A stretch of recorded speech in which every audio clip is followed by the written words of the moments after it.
Hello everyone, welcome back to the channel, and today in this video we're going to be taking a look at this little package here, which should make it easier to use well, a couple of my 8-bit computers, especially since, well, A, hardware for that 8-bit computer completely failed, and B, software for another part of the 8-bit computer line that this is for.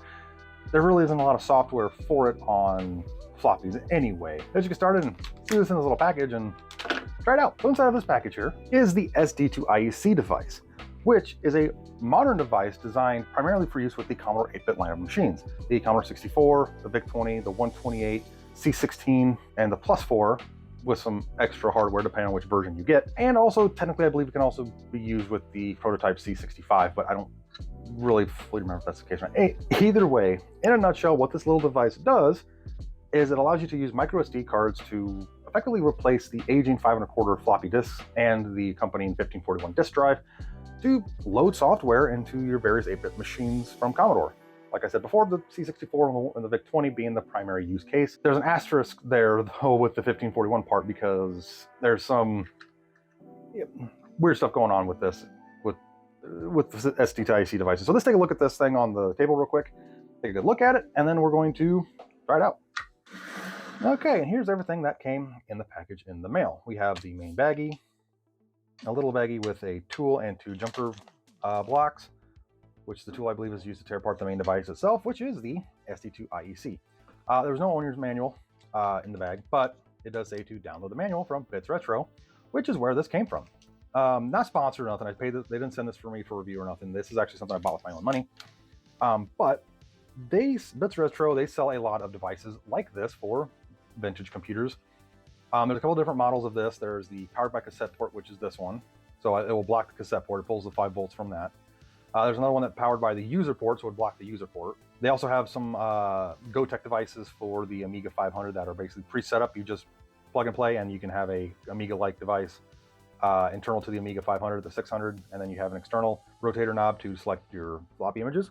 But yeah, I decided to go with this one. This is basically almost identical in function to the Future Was 8-bits, except it's a lot bulkier than the Future Was 8-bits. There's a lot more polished and a lot more professional looking, I will admit.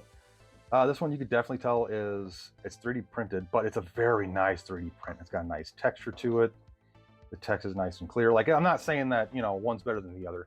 The Future Was 8-bits is a lot smaller, a lot more compact, but this is a very nice looking little device, I will admit. Text is nice and clear. The print fits nice and well. It's a very well done little device. So effectively what this does is I put in a micro SD card with the correct firmware. Then I plug this into the cassette ports. It pulls 5 volt. I plug this into the cassette port, and it will basically emulate, and I'm using that term very loosely here, the 1541 disk drive in terms of being able to access floppy images to and from it, and this basically acts as a storage device for it by using micro SD card, which it did not come with. You get to supply your own. Yeah, and the asterisk there, and the thing with that is, it's not true 1541 emulation.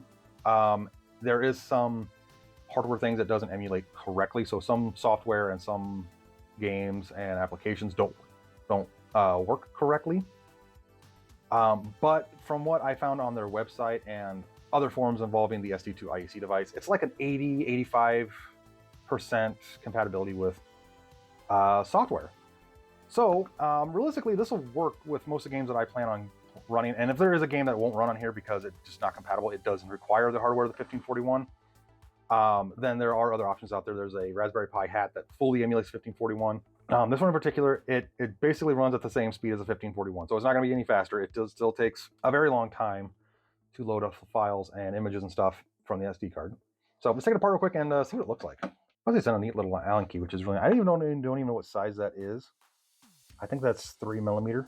I will say that is a little loose in those in the screw heads, though. I kind of wonder if they're standard and he grabbed a metric one that just fits, or maybe it's the other way around. I do notice those are fine thread like machine screws, so I wonder if he 3D printed this with threaded inserts or something. Okay, so no threaded inserts. So he just used basic machine screws. But yeah, that's a very nice print. I will admit that. All right, so here's the device itself. Looks like we have an Atmel microcontroller at the top. We have jumpers, 2 buttons, bunch of resistors, voltage regulation, micro SD card slot, and the USB port.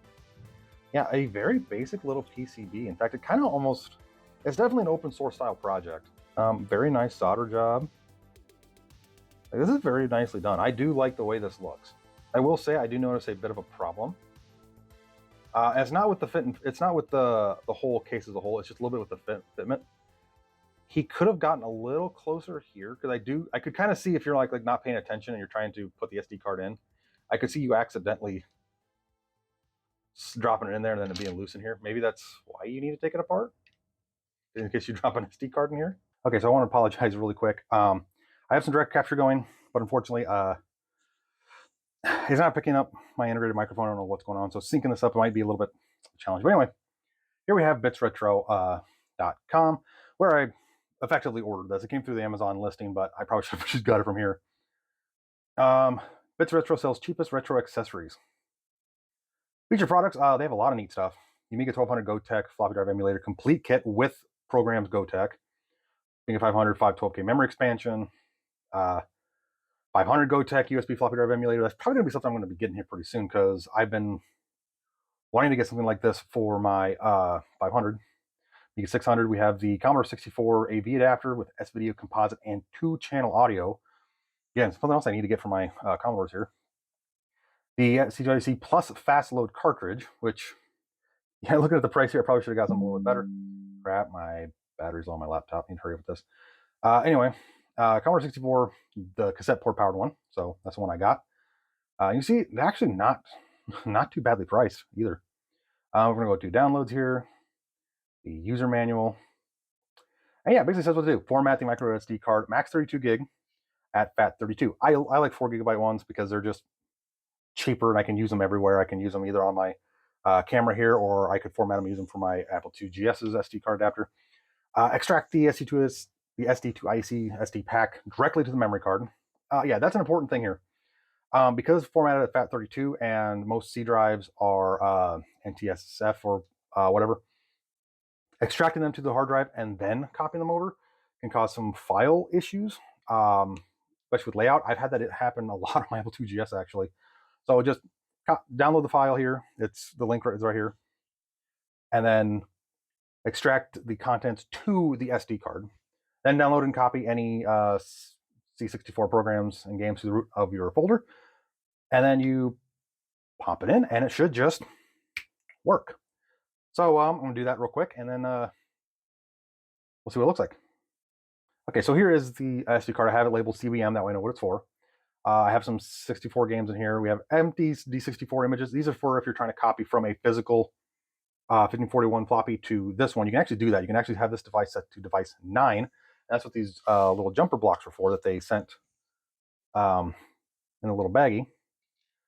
You can actually use those to set the device to 8, 9, 10, or 11. We have some SID program stuff. I downloaded some test programs here that we're going to test out on my Commodore 64. Because I also want to make sure that the video and sound is working completely on that Commodore 64. I never was able to find a way to do that because by the time I got the grease whistle working for Commodore 64 was when my 1541 drive died. So that's, again, what this project is. We have all the configuration files here that we need for this. I did download some extra stuff, including some VIC-20 games. So let's go plug this thing into the device and try it out. All right, so I got the Commodore 64 hooked up with my other 8 bits. And I'm using this TV instead of the last one I was using because this one, well, it's just a little bit better than the other one. It actually is a true 4x3. So turn it on. And look at that. Also, the reason why I want to use this is because that way there's no scrolling bars. Anyway, so according to the instructions, it should be load FB, 8.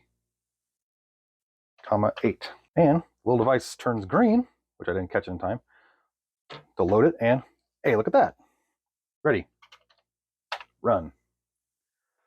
CBM file browser, loading system C64. Anyway, we have everything here. We have the FB program itself, which when I type that in, it basically will automatically detect what it's plugged into.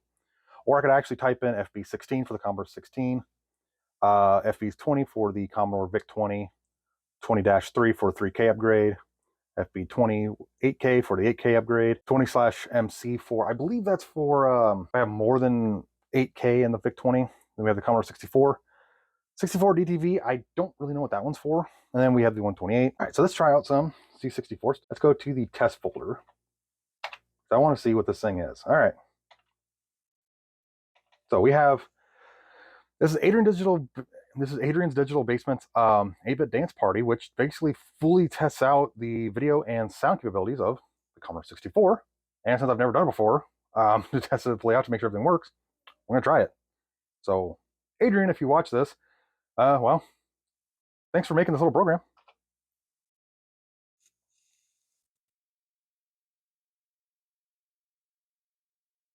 And as you can see, it's actually been doing this for the past, like, I don't know, quite a few seconds, actually. It's, like I said, this doesn't speed up. It's not going to speed up loading Commodore 64 files. It takes the same amount of time as an actual 1541 would loading programs.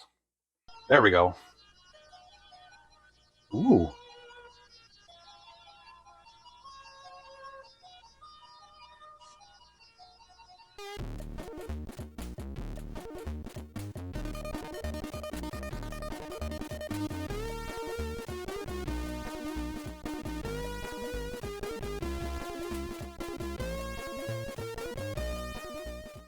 Party! Yes, I'm a dork, I don't care. But anyway, yeah, it seems to be working. As you saw, it took forever to load this. And that's because this thing doesn't actually, it doesn't speed up any loading times. This actually took as long as a real 1541 would take. So if that's not what you're interested in, you might have to do something different, like, you know, get an actual device that does speed up load times, but for the most part, no, it loaded it just fine. Okay, so I also want to try another program out. This is a much later program. This was made in 2021. This is a terminal program for the Commodore 64. It should be this one. And look at that. I now have a terminal program on my Commodore 64. Not that I can do anything with it because I don't have any way of actually connecting to a serial device or a modem. But hey, this proves that this little device works just fine. So now let's try out some games. Let's just try. Let's try the Great Gianna Sisters. It's kind of an iconic one. Uh-oh.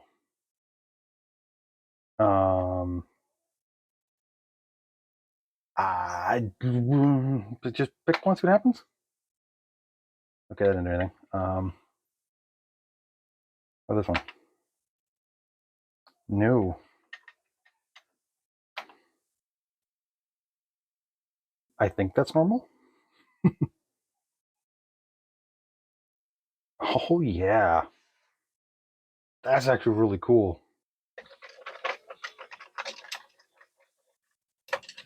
Okay, well, for some reason, I think that was just a demo program or something. Oh, well, let's try a different game.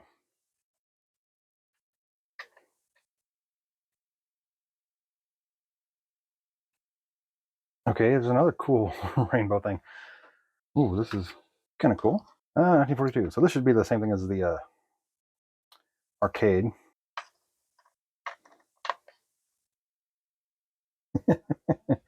I don't really know what's I'm not entirely sure what's what's going on. That's two games and I've tried to load this, I won't do it. But I think that's just because I'm picking, like I'm doing something wrong on my end. Let's just try. I just want to see.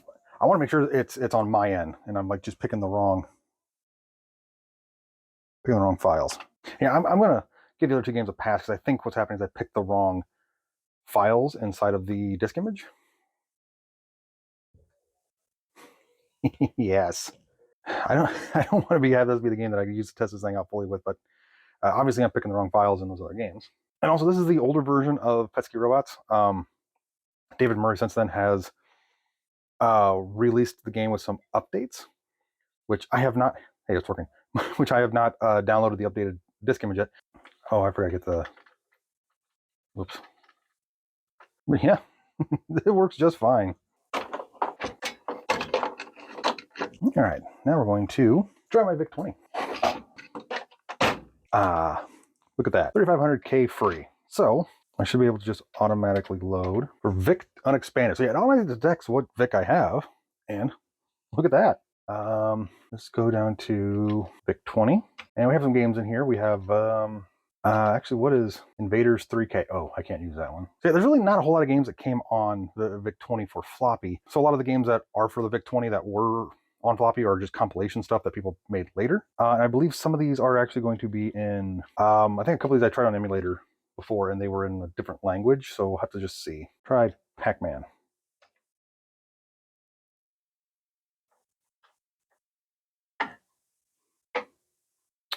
Ooh, it didn't work. Okay, let's try Vic-Man. Hey, look at that.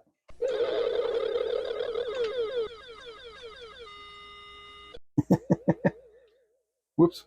So yeah, as we just saw, this thing just worked basically out of the box. Just download and copy over the SD card files itself, some games, put in the SD card, and it just worked. I was able to try out a few games, some software on both the Commodore 64 and the VIC-20, and got to work out of the package. That's actually really impressive. And yeah, obviously I had a few issues with the Commodore 64 getting a couple of games to work, 1942 and the Great Gianna Sisters, but that I'm passing off as a user error, not as device error. Even though, yes, this does have some compatibility issues from some forums. From what I could see, it looks like you can see the entire file structure of the disk image. And obviously it's a thing where probably picked the wrong file each time. So it probably was loading up certain parts of the file, like a demo program and then the splash screen on both of them, and then just didn't want to play. So obviously some trial and error is needed on the user end to get this thing to fully work with whatever game and software you want to try. But regardless of that, I was able to play a game on the Commodore 64. I was able to try out a piece of software, which didn't go nowhere because it's terminal software on 64. I don't have a way to use terminal stuff yet. And I was able to play a game on the Commodore VIC-20, which went really well because it was a game I didn't have for the VIC-20. And realistically, even though, yes, there's not a lot of software on floppy for the VIC-20, just because of its very low RAM amount, yeah, I was able to play a VIC-20 game from solid state, which worked actually phenomenally well. I mean, yeah, maybe you got lucky and picked up a Commodore 64 for a good price, but maybe it didn't come with a disk drive or cables or any software at all for it, and you're itching to try it out. Or maybe you had the full setup and the disk drive just quit working, and you have no other way to mess around with software until you get the disk drive fixed. Maybe you have the disk drive and you just don't want to deal with swapping floppies in and out, trying to make floppies and have the floppy fail over and over again, and what other things might be going on, and you just want to try software out, see if there's any games you like before you make them to floppy. Maybe you're just a casual user of 8-bit vintage machines and you just don't want to deal with dragging everything out just to play a game or two once in a while, and you just want to bring the computer out and play a game. Pick one of these little things up. They're priced well and they just work, whether it's the ones from Bits Retro or from the future was 8-bit.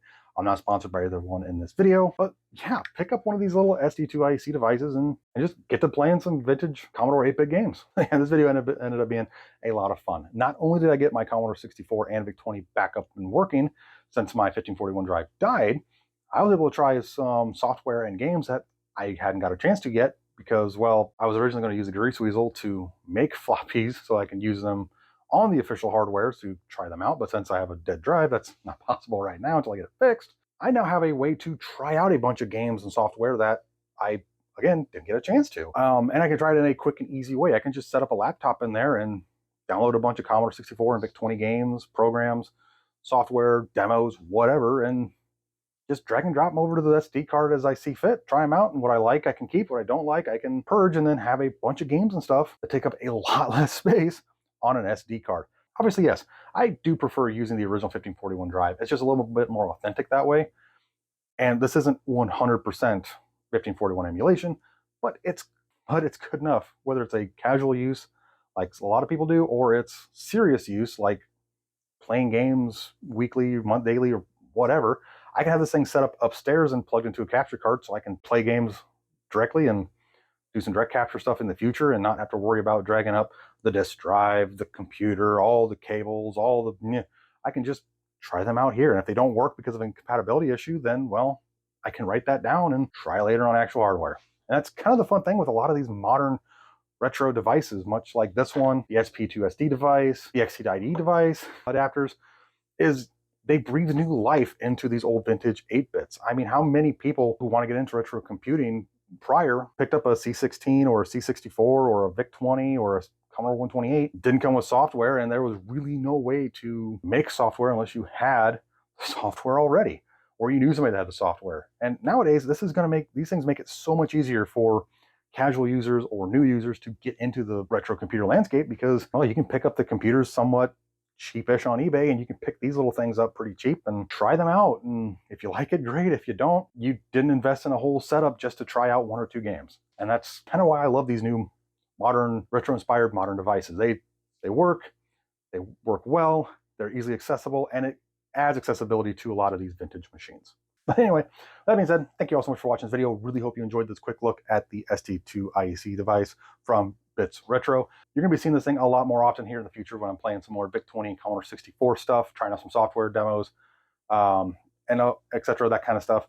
Especially for some more direct capture stuff, should I want to review any games or try out any games now that I have a quicker, easier way to do it. That was kind of one of the things with the Grease Weasel, why I wanted that as well, so that I could try out Commodore 64 games. I never got a chance to, but since my drive died, I needed another way to play some Commodore 64 and VIC-20 stuff. That doesn't mean I'm not going to repair the 1541 drive. It just means until I do, I'm going to be using this little thing primarily to try some stuff out. I'm going to be putting links down below for both the Bits Retro one and its accompanying SD card download stuff, and the one from the future was 8-bit, just because they're both about the same device anyway. It's just pick or choose which features you want in terms of design and its overall design aesthetic.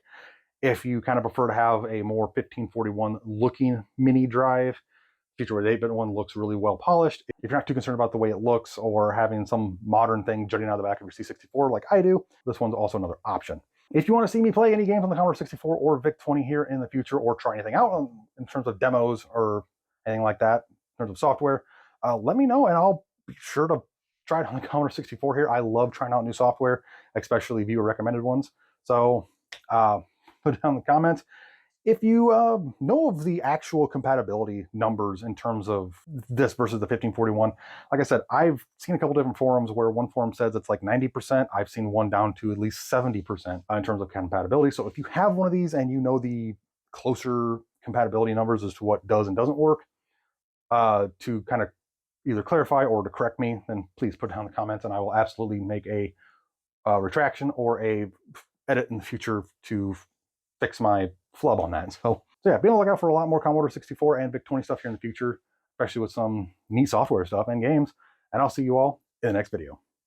Thanks for watching.